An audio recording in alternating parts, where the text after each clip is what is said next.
امام ترمذی رحمہ اللہ امام بخاری رحمہ اللہ کے شاگرد ہیں، اور امام بخاری رحمہ اللہ نے جب امام ترمذی رحمہ اللہ کو پڑھایا، ان کو سکھایا، تو ایک جملہ کہا انہوں نے، جتنا تم نے مجھ سے سیکھا ہے میں نے اس سے کہیں زیادہ آپ سے سیکھا۔ اس کے اندر آپ چیک کریں کہ امام ترمذی رحمہ اللہ اس قدر ان کا حافظہ مضبوط تھا، اس قدر فقیہ تھے کہ انہوں نے جب امام بخاری رحمہ اللہ سے سیکھا، پڑھا، ان کو جب فارغ کیا امام بخاری نے، تو کیا کہا انہوں نے کہ استفدت منک اکثر ما استفدت منی، میں نے آپ نے مجھ سے جتنا بھی سیکھا ہے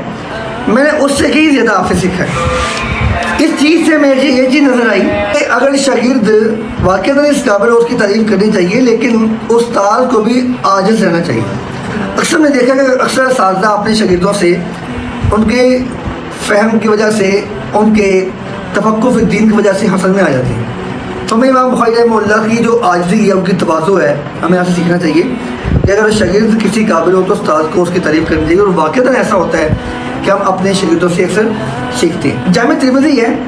یہ حدیث اور فقہ کی کتاب ہے، فقہ و سنہ کا یہ مجموعہ ہے۔ اسلوب اتنا سادہ اور آسان ہے کہ کوئی بھی بندہ اگر ترمذی کو پڑھتا ہے تو اس کو وہ سمجھ سکتا ہے۔ امام ترمذی رحمہ اللہ نے اس کو اتنا آسان لکھا کہ جب اس کتاب کو پڑھا گیا تو اکثر ائمہ نے، اکثر کبار علماء نے کہا کہ من کان فی بیتی ھذا فکأنہ نبی